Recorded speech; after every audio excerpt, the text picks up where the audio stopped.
ہے بیل قربی جبل سور بیل نما پہاڑ یا بیل والا پہاڑ یا گائے والا پہاڑ. اگر آپ میرے ہاتھ پر دیکھیں سامنے آپ کو بڑا پہاڑ دکھائی دے رہا ہے, اوپر والا پہاڑ دکھائی دے رہا ہے. زمانہ قدیم میں پرانے وقتوں میں اس پہاڑ کے ارد گرد ان عربی لوگوں کے گائے اور بیل چرا کرتے تھے.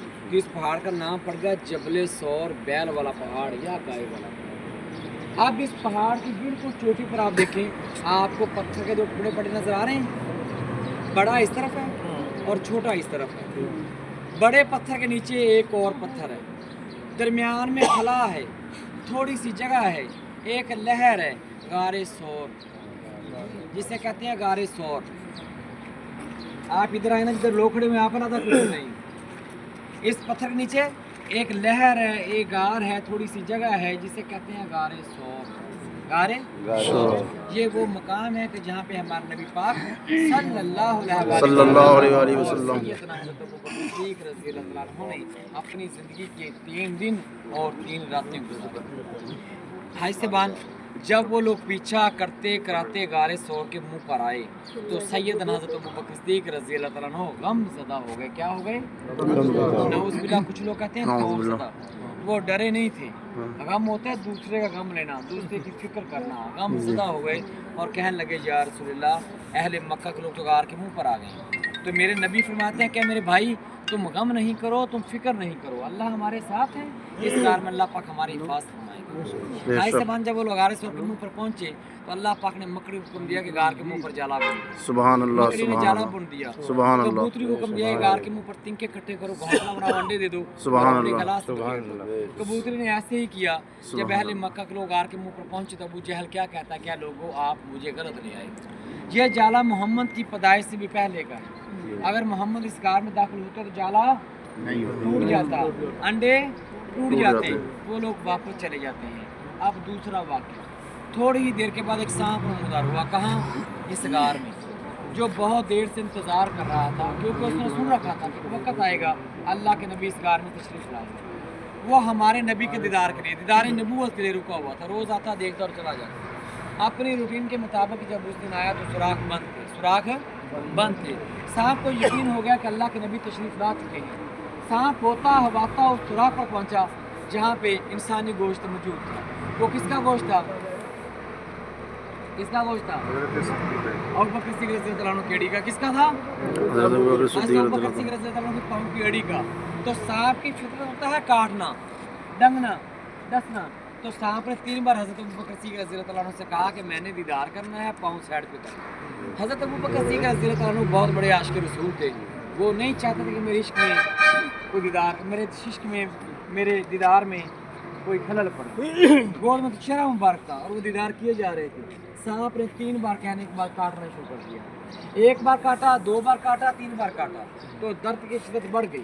درد کی شدت بڑھ گئی. تو سیدنا حضرت ابوبکر صدیق رضی اللہ عنہ کی آنکھوں سے آنسو جاری ہو گئے. نبی پاک صلی اللہ علیہ وسلم کو رخسار مبارک. میرے نبی بیدار ہو گئے, اٹھ گئے اور کہنے لگے کیا ابوبکر, کیا تو یہ مکہ چھوڑنے کا غم ہے, کیا تو اپنی بیوی بچوں سے اداس ہے؟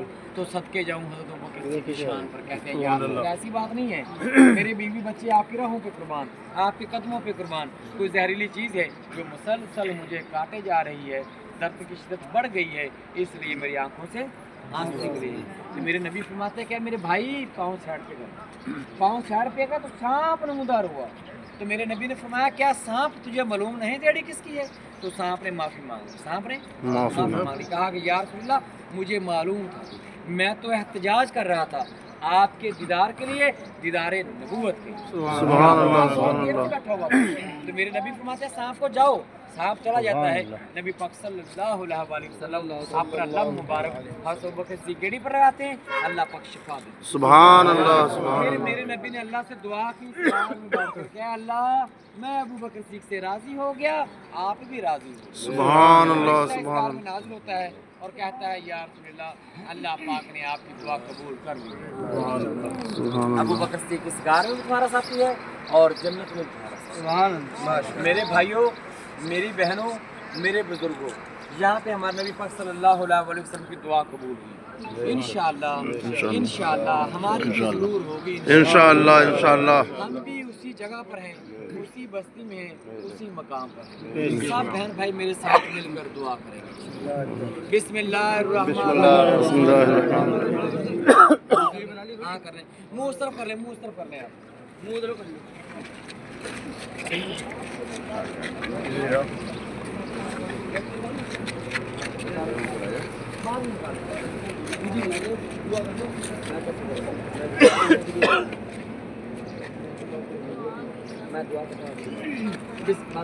बिस्मिल्लाहिर्रहमानिर्रहीम। दुनिया हसना आखिरत हसना वनार ला इलाहा इल्लल्लाह।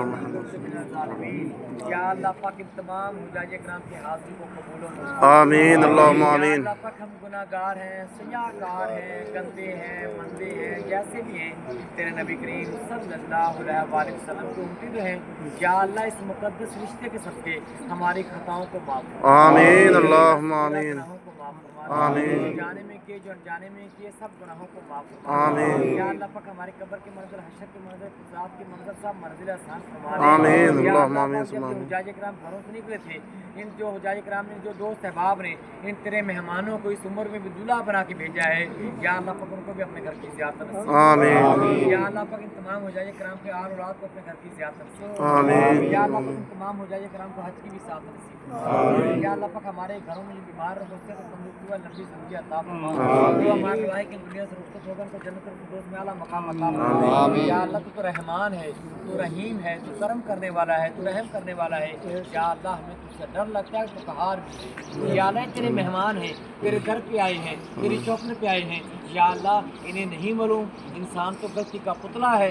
या अल्लाह इन्हें नहीं मालूम कि यहाँ पर एक नेकी करने से 1 लाख नेकी का सवाब मिलता है। या अल्लाह इन्हें ये भी नहीं मालूम कि अगर यहाँ पर एक गुनाह हो गया तो एक गुनाह के बदले 1 लाख गुनाह का गुनाह भी मिलता है। अल्लाह या अल्लाह अकबर। तेरे मेहमान हैं, तेरे दर पे आए हैं, तेरी चौखट पे आए हैं। या अल्लाह अगर मुझसे को गलती उताई हो भी जाए तो 1,24,000 पैगम्बर के सबके माफ़ फरमा देना। या अल्लाह पाक इस कार्य सौर के सबके माफ़ फरमा देना। या अल्लाह ये आज का हमारा मुक़द्दस सफ़र है, सफ़र के सबके माफ़ फरमा देना। या अल्लाह अपनी खास रहमत फरमा दे, अपना खास करम फरमा दे। या अल्लाह पाक आज का ये हमारा सफ़र अपने बारगाह इलाही में कबूल और मंजूर फरमा। या अल्लाह पाक तेरे बारगाह इलाही में हाथ उठाए हुए हैं। या अल्लाह पाक बुजुर्ग भी मौजूद हैं, जवान भी मौजूद हैं, बच्चे भी मौजूद हैं। या अल्लाह पाक हमारे हाथों की लाज रख ले। या अल्लाह इन बुजुर्गों की बुजुर्गी का वास्ता, इन जवानों की जवानी का वास्ता, इन बच्चों की बचपन का वास्ता, या अल्लाह हमारे हाथों की लाज रख ले। या अल्लाह रहमत फरमा, या अल्लाह पाक करम फरमा। या अल्लाह पाक तमाम हुजाए कराम के दिल में जो भी ख्वाहिशात हैं उनको पूरा फरमा। और मैं क्या फरमाते हैं, जिस इंसान पर 10,000 मरतबा अल्लाह पाक की रहमत बरसे उसे एक बार मदीना मनव्वरा का सफर नसीब होता है। या अल्लाह पाक तमाम हुजाए कराम को मदीना मनव्वरा की गली गली, पोचा पोचा, जन्नतुल बकी, रोज़ा रसूल की भी ज़ियारत नसीब फरमा। या अल्लाह पाक रहमत फरमा, या अल्लाह पाक करम फरमा। या अल्लाह पाक जो मेरे बहन भाई बे औलाद हैं उनको नेक और साहल औलाद नसीब फरमा। जो बेटे तलबगार उनको बेटी अता फरमा, जो बेटे तलबगार उनको बेटी अता फरमा। या अल्लाह जिनको तूने नेक और साहल औलाद से नवाजा उनको माँ बाप का फरमा बरदार बना। या अल्लाह पाक जो मेरे भाई कारोबार की वजह से परेशान है उनको अच्छा कारोबार दे। या अल्लाह पाक जो मेरे बुजुर्ग अपने बच्चे और बच्चियों की वजह से परेशान है किसी नेक और सारे घर में उनके रिश्ते फरमा। या अल्लाह पाक रहमत फरमा, या अल्लाह पाक करम फरमा। या अल्लाह तेरा वादा है, या अल्लाह तेरा वादा है कि जिस दुआ में बुजुर्ग, खवातीन, बच्चे, जवान सभी शामिल होते हैं वो इज्तिमाई दुआ होती है। उस दुआ में फरिश्ते भी शामिल हो जाते हैं। या अल्लाह हमने जो मांगा वो भी अता फरमा, नहीं मांगा बिन मांगे अता फरमा। या अल्लाह हमको मांगना नहीं आता, या अल्लाह हमको मांगना नहीं आता। या अल्लाह तुझे देना तो आता है, या अल्लाह तुझे देना तो आता है। या अल्लाह दिलों के हाथ तू ही जानता है। या अल्लाह लोगों के सामने नहीं बयान कर सकते। या अल्लाह पर्दे रखने वाली तू ही बड़ी ज़ात है। या अल्लाह तमाम हुजाए कराम के दिल में जो जो भी ख्वाहिशात हैं या अल्लाह उसको पूरा फरमा दे। ला इलाहा इल्लल्लाह रब्बना आतिना फिद दुनिया हसनह व फिल आखिरति हसनह व क़िना अज़ाबन नार।